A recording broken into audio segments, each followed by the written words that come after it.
Hey guys, मैं हूं आपके साथ सचिन मेवाड़ और आज हम चर्चा करने वाले हैं इल्तुतमिश के बारे में। आखिर हम जानेंगे कि इल्तुतमिश की शासन व्यवस्था कैसी रहती है और कैसे जो है इल्तुतमिश कुतुब मीनार का निर्माण पूरा करवाता है, किस प्रकार भारतीय साम्राज्य जो इसको प्राप्त हुआ था उसको ये विकसित करता है और किस प्रकार अपने विद्रोहियों का ये दमन करता है। तो इस वीडियो के माध्यम से हम इस पूरे पैटर्न को समझने का प्रयास करेंगे।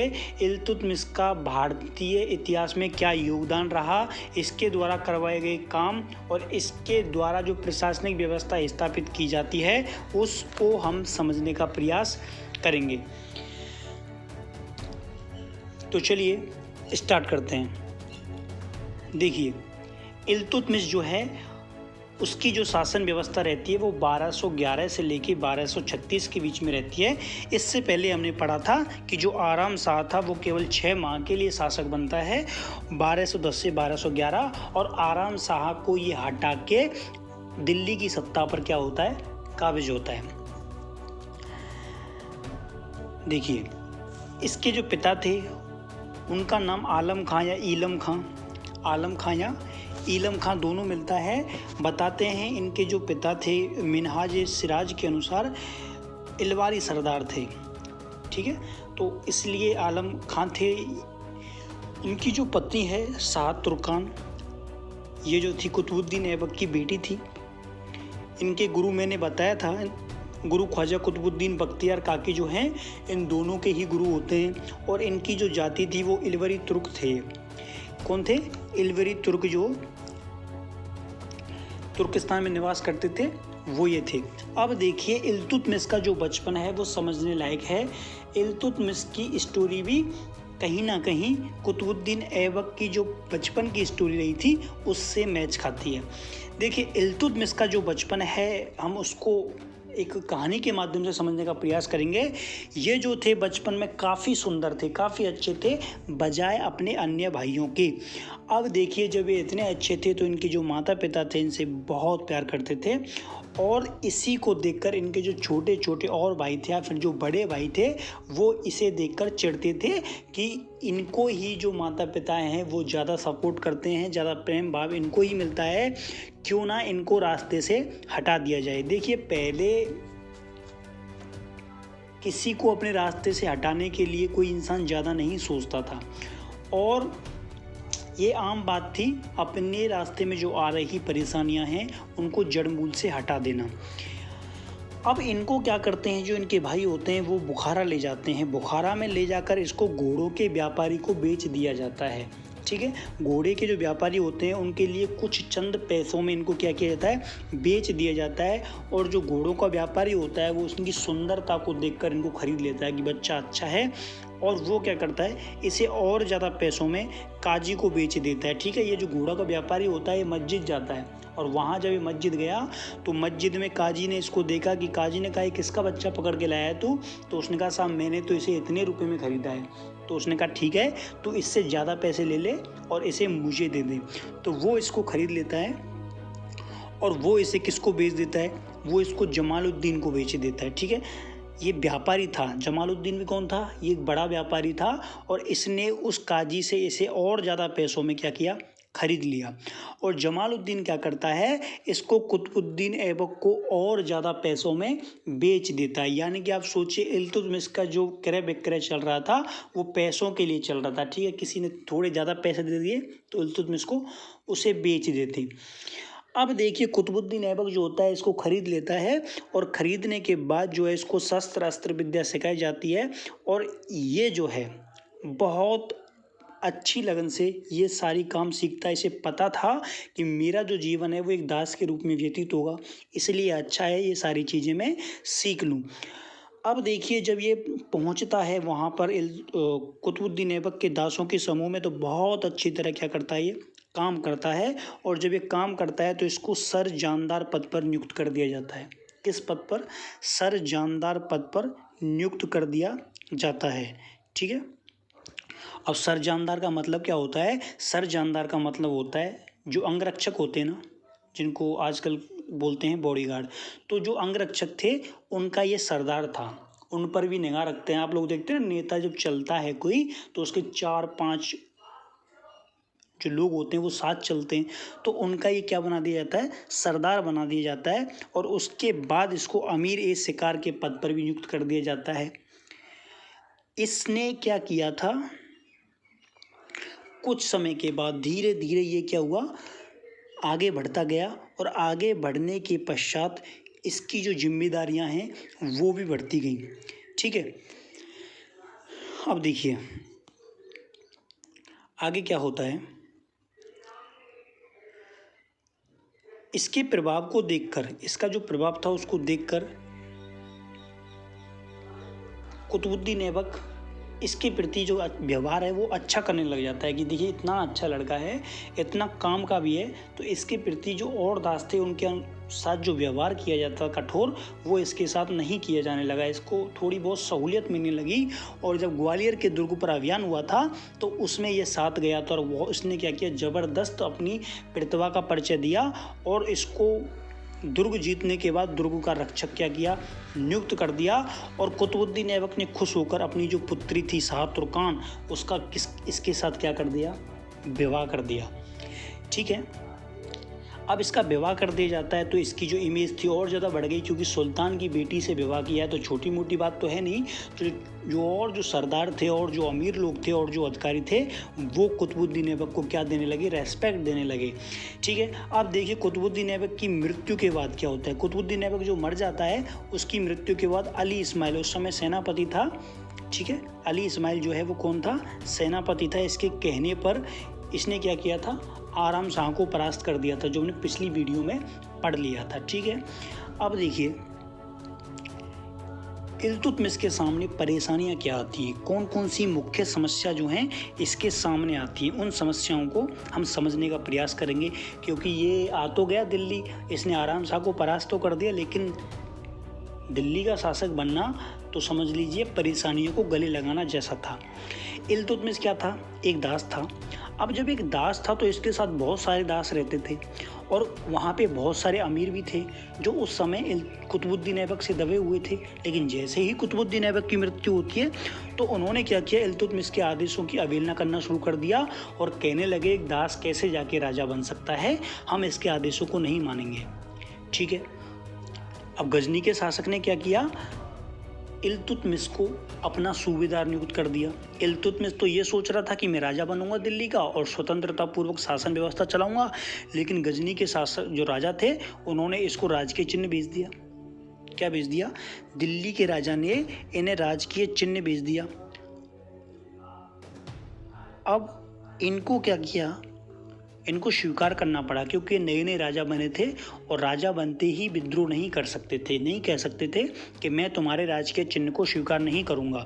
इसलिए इन्होंने उस समय क्या किया, राज्य के चिन्ह को स्वीकार कर लिया और मन ही मन सोचा कि जिस दिन टाइम मिल गया उस दिन निपटा दूंगा। ठीक है, आगे जाके इसका ये बदला भी लेते हैं। इसके बाद जो और समस्याएं थी कुछ, तुर्की सेना का विश्वास प्राप्त करना। ठीक है, क्यों विश्वास प्राप्त करना, क्योंकि एक दास एक ऐसी सेना का नायक बन रहा है जो एक समय उनके साथ ठीक से व्यवहार तक नहीं करती थी। तो बहुत सारे सेनापति, जो बहुत सारे अधिकारी थे, वो इनसे खफा थे। और जिस अली इस्माइल ने इनको आमंत्रण दिया था राजा बनने के लिए, उसी के साथ क्या होता है, इनका विरोधाभास पैदा हो जाता है, दोनों के बीच में टकराव हो जाते हैं, दोनों के बीच में मतभेद हो जाते हैं। इसलिए अली इस्माइल जो है वो सेना का नेतृत्व कर रहा था, इसलिए इनके लिए ज़रूरी था कि सेना का विश्वास जीतना, क्योंकि सेना के बिना तो युद्ध कर नहीं सकता, ज़रूरत तो सेना की पड़ेगी ना। तो इसीलिए तुर्की सेना का विश्वास जीतना भी क्या था, बेहद ज़रूरी था। मंगोलों के आक्रमण का भय, आप लोगों ने चंगेज़ खां का नाम जरूर सुना होगा। ठीक है, आगे आएगा वो। तो मंगोलों ने क्या किया, ख्वारिज़्म के शाह को परास्त कर दिया, उसी ख्वारिज़्म के शाह को परास्त कर दिया जिसने कभी मोहम्मद गौरी को वहाँ से खदेड़ा था। ठीक है, पिछली वीडियो में हमने बताया था कि किस प्रकार जो थे ख्वारिज़्म के शाह ने इनको परास्त करके वहाँ से भगा दिया।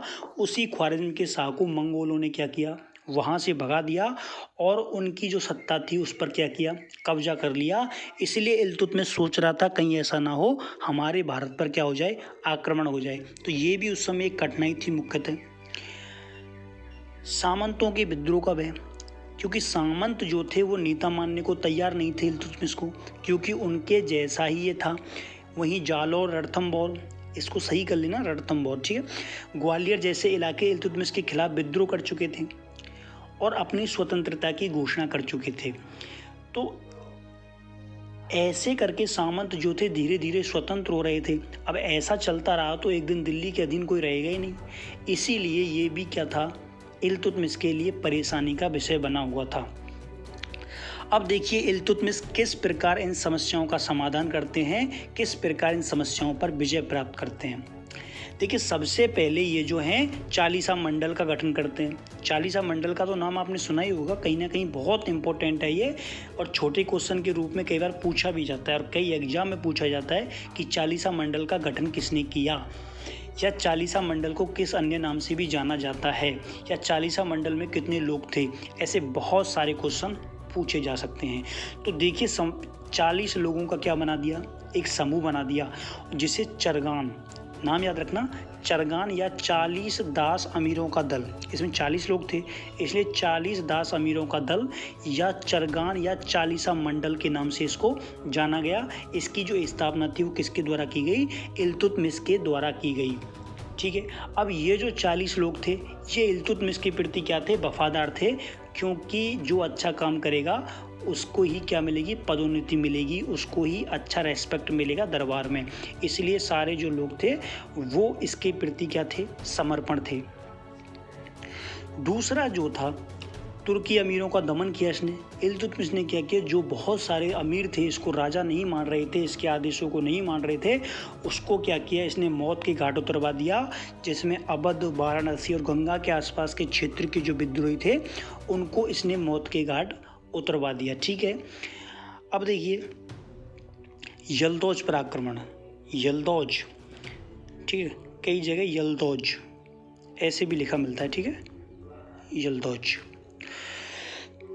देखिए इल्तुतमिश ने क्या किया, अपना बदला लेना चाहता था। किस बात का बदला, कि इसने इसके लिए राज के चिन्ह भेजे थे। अब उस समय तो ये नया राजा बना था, तो इसने क्या किया, यल्दौज ने क्या किया, इसके जो क्षेत्र थे लाहौर और पंजाब के कुछ क्षेत्रों पर अधिकार कर लिया जिस समय नया शासक बना था। लेकिन 4 साल के बाद यानी कि 1215 में ख्वारिज्म के शाह ने क्या किया, यल्दौज को परास्त करके वहाँ से भगा दिया। और जब इसको भगा दिया, इसकी जो शक्ति थी वो काफ़ी कमज़ोर हो गई थी। तो इल्तुतमिश ने सोचा कि इससे अच्छा मौका कहाँ मिलेगा, तो उसने भी क्या किया, इस पर क्या किया, आक्रमण कर दिया। और दोनों ही सेनाओं में तराइन के मैदान में क्या होता है, युद्ध होता है, ठीक है। बहुत छोटा युद्ध था, इतना बड़ा युद्ध नहीं था, इसलिए क्योंकि वो ऑलरेडी पहले हार के आया था, किससे, ख्वारिज्म के साथ, तो इसलिए उसकी शक्ति जो थी वो कमज़ोर थी। तो इसने क्या किया, उस कमज़ोर पर ही आक्रमण किया और उसको क्या किया, वहाँ से भगा दिया। वो संधि करना चाहता था लेकिन इल्तुतमिश ने उससे संधि नहीं की और कुछ दिनों के बाद क्या की, उसकी हत्या कर दी, ठीक है। इस प्रकार इल्तुतमिश का एक विद्रोही जो था वो समाप्त हो जाता है। कुबाचा पर आक्रमण, कुबाचा, इसने क्या किया था, कुबाचा ने, ये भी इल्तुतमिश के समान एक दास था। इसने क्या किया, मुल्तान और सिंध पर के क्षेत्रों पर अधिकार कर लिया था। इसने कुतुबुद्दीन ऐबक की 2 पुत्रियों से विवाह किया था। अब इल्तुतमिश ने तो 1 से किया था, इसने 2 से किया, तो इसने कहा मेरा अधिकार क्या है, ज़्यादा है ना। तो इसने बहुत सारे क्षेत्रों पर क्या किया, अधिकार कर लिया। तो इल्तुतमिश इसे एक चुनौती मानता था, कहता था भविष्य में ये क्या कर सकता है, मेरे लिए समस्याएं खड़ी कर सकता है। इसीलिए 1217 में इल्तुतमिश ने क्या किया, इस पर आक्रमण किया। और जब आक्रमण हुआ तो कुबाचा ने क्या किया, इसकी अधीनता स्वीकार कर ली। लेकिन जैसे ही इल्तुतमिश वापस लौट के आता है तो ये क्या करता है, स्वतंत्रता पूर्वक व्यवहार करता है, इसके आदेशों को नहीं मानता और लूटपाट जो है उन क्षेत्रों में करता रहा। चंगेज खान ने क्या किया, आक्रमण किया और इसकी स्थिति क्या पड़ जाती है, कमज़ोर पड़ जाती है। जब इसकी स्थिति कमज़ोर पड़ गई तो इल्तुतमिश ने क्या किया, इस पर पुनः आक्रमण कर दिया। और जब आक्रमण किया तो इसने भी क्या की, संधि करना चाहा, लेकिन इल्तुतमिश ने संधि करने से इनकार कर दिया। और क्या होता है, ये भागने की कोशिश करता है लेकिन इसकी जो नाव है वो डूब जाती है और इसकी भी क्या हो जाती है, मृत्यु हो जाती है। तो इस प्रकार यल्दौज और कुबाचा जो इसके मुख्य विद्रोही थे, जो मुख्य चुनौतीकार थे, दोनों के दोनों क्या होते हैं, इसके सामने से हट जाते हैं। अब जो मुख्य समस्या थी चंगेज खां का आक्रमण। चंगेज खां मध्य एशिया में रहने वाली एक जो मंगोल जाति थी उसका नेतृत्व करता था, और ये बड़ी खूंखार जाति थी, इतनी खूंखार कि ये लोग मृत्यु के बाद भी जो इंसान की बॉडी होती है उसके साथ भी ये छेड़छाड़ किया करते थे। तो इसीलिए इन्होंने ख्वारिज़्म के शाह को भी बुरी तरह परास्त किया था। तो आप लोग इनकी ताकत का अंदाज़ा लगा सकते हो। देखिए इन्होंने क्या किया था, जब ख्वारिज़्म के शाह पर आक्रमण किया तो उसका जो एक युवराज था जलालुद्दीन मंगवर्नी, ठीक है, ये क्या करता है, भागकर कहाँ जाता है, भारत आ जाता है। और इसके पीछे ही ये भी आ गया। इसके पीछे कौन आ गया, चंगेज खां भी इसका पीछा करते करते भारत आ जाता है। अब क्या हुआ, भारत पर संकट के बादल जो थे वो मंडराने लगे। क्यों मंडराने लगे, क्योंकि चंगेज खां कभी भी भारत पर क्या कर सकता था, आक्रमण कर सकता था, ठीक है। तो क्या होता है, जो भागकर आया था जलालुद्दीन मंगबरनी, ठीक है, ये बरनी या बरनी, ये जलालुद्दीन मंगबरनी, तो इसने क्या किया, इल्तुतमिश से मदद मांगी कि मेरी मदद करो। लेकिन अगर इल्तुतमिश इसकी मदद करता तो क्या करता, चंगेज खान नाराज़ हो जाता और भारत पर आक्रमण कर सकता था। इसलिए जलालुद्दीन को क्या किया, मना कर दिया इल्तुतमिश ने, और ये कहा कि देखो भाई, तुम्हारे लिए भारत नहीं है, यहाँ का जो मौसम है, यहाँ का जो टेम्परेचर है वो काफ़ी गर्म है, इसलिए तुम क्या करो, वापस चले जाओ, और इस समय में मदद करने की स्थिति में नहीं हूँ। और 1224 में जो जलालुद्दीन है वो वापस चला जाता है फारस की ओर, और इस प्रकार जो भारत पर संकट था चंगेज खां का वो क्या होता है, समाप्त हो जाता है, और इसके पीछे ही वापस जो मंगोल थे वो चले जाते हैं, ठीक है। अब देखिए बंगाल पर आक्रमण, ये अगला आक्रमण करता है बंगाल के ऊपर।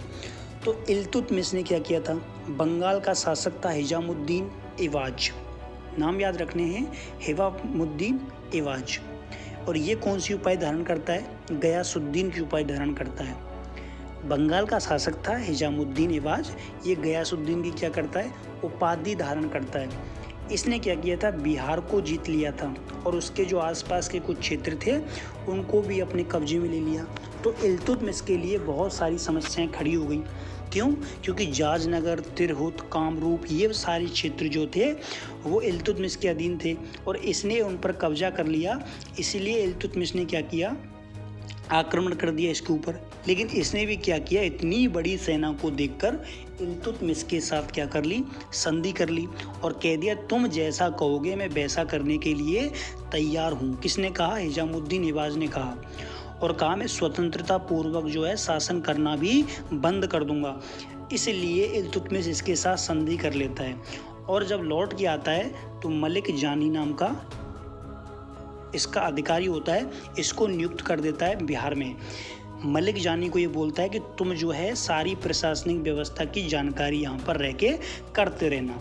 लेकिन होता क्या है, इल्तुतमिश जैसे ही लौट के आता है दिल्ली, पीछे से मलिक जानी को भगा देता है। ये कहता है कि तुम्हारा यहाँ पर क्या काम है, इसीलिए मलिक जानी को जो है वो ये वहाँ से भगा देता है। इस प्रकार इल्तुतमिश जो है नाराज़ हो जाता है, और नाराज़ होने के बाद क्या करता है, ये अपने पुत्र नसरुद्दीन महमूद शाह, नाम याद रखना है इसका, नसरुद्दीन महमूद शाह, क्योंकि एक ही नाम के बहुत सारे शासक या उनसे मिलते जुलते शासक होते हैं जो कन्फ्यूजन पैदा करेंगे, इसलिए नाम पूरा याद रखना है। नसरुद्दीन महमूद शाह इसका क्या था, बड़ा पुत्र था।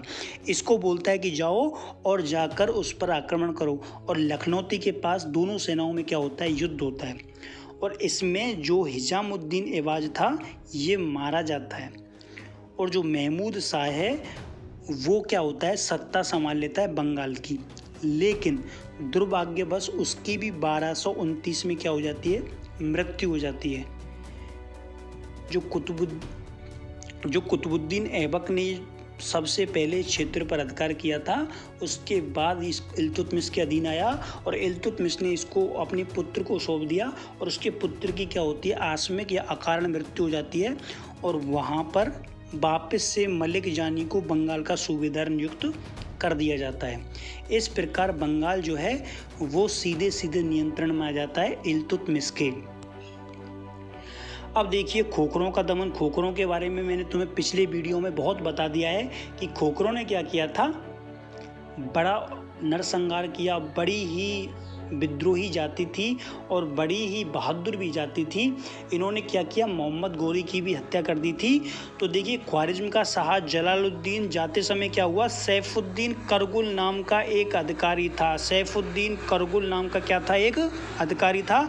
इसको नियुक्त कर जाता है ये जाते समय। जलालुद्दीन जाते समय सैफुद्दीन करगुल नाम का एक अधिकारी था, इसको नियुक्त कर जाता है और ये क्या करता है, खोखरों से मित्रता कर लेता है। कौन, सैफुद्दीन करगुल। और पंजाब पर कब्जा कर लेता है और यहाँ पर लूटमार शुरू कर देता है। इल्तुतमिश ने क्या किया, इसका दमन करने के लिए एक सेना भेजी और जो सेना है वो क्या करती है, खोखरों का दमन करती है। बड़ी मुश्किल से जाकर ये नियंत्रण में आते हैं और उसके बाद सियालकोट, जालंधर आदि क्षेत्रों पर क्या हो जाता है, अधिकार हो जाता है इल्तुतमिश का। और यहाँ पर नसरुद्दीन एतीगीन को क्या किया जाता है, नियुक्त किया जाता है। ठीक है, नसरुद्दीन एतीगीन को क्या किया जाता है, नियुक्त किया जाता है। अगला देखिए राजपूतों पर आक्रमण। इल्तुतमिश जो था राजपूतों की बढ़ती हुई शक्ति को देखकर बड़ा चिंतित था, बड़ा परेशान था। इसने क्या किया, इनकी शक्ति को कुचलने के लिए 1226 में इनका जो दुर्ग है रणथंबोर, इस पर क्या किया, अधिकार कर लिया। और 1230 में ग्वालियर पर क्या किया, आक्रमण किया। और यहाँ का जो राजा था उस समय मंगलदेव, ये 1 साल तक तो दुर्ग के अंदर रहता है, लेकिन जब राशन व्यवस्था खत्म हो जाती है तो मंगलदेव भागकर चला जाता है, दुर्ग छोड़ देता है। और इस प्रकार आसानी से इल्तुतमिश का इस दुर्ग पर भी क्या हो जाता है, अधिकार हो जाता है।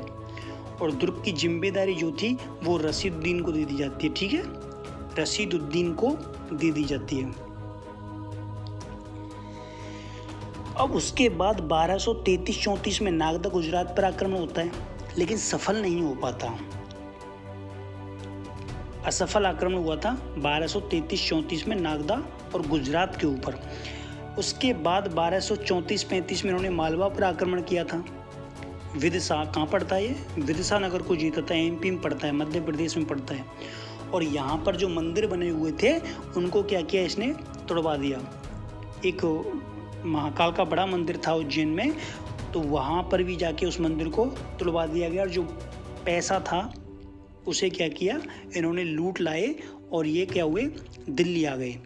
उसके बाद जब इल्तुतमिश का अंतिम अभियान होता है वो होता है किसके विरुद्ध, बयाना के विरुद्ध। बयाना, ठीक है, बयाना के विरुद्ध होता है।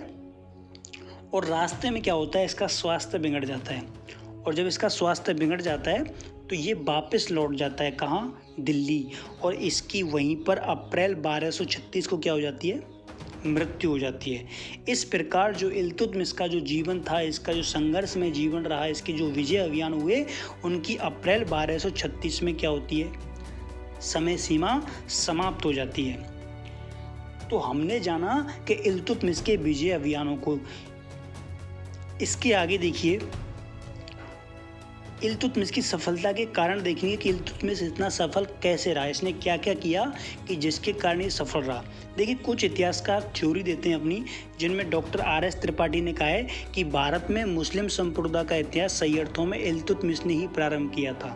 ठीक है, यानी कि वास्तविक रूप से किसने शुरू किया, इल्तुतमिश ने। इससे पहले तो कुतुबुद्दीन ऐबक भी था, गौरी भी था, लेकिन वास्तव में शुरू किया था इल्तुतमिश ने। वहीं डॉक्टर निजामी क्या कहते हैं कि इल्तुतमिश जो कुतुबुद्दीन ऐबक ने क्या किया था, दिल्ली सल्तनत की रूपरेखा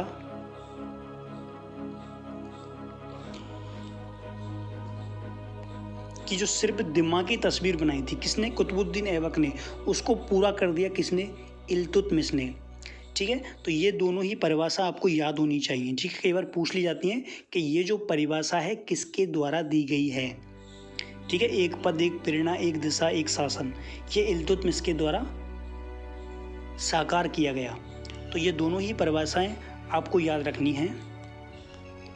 इसके अलावा देखिए, इल्तुतमिश की योग्यता और उसका पराक्रम भी जीतने में बहुत ज़रूरी था। दूसरा कारण था विरोधियों में एकता का अभाव था।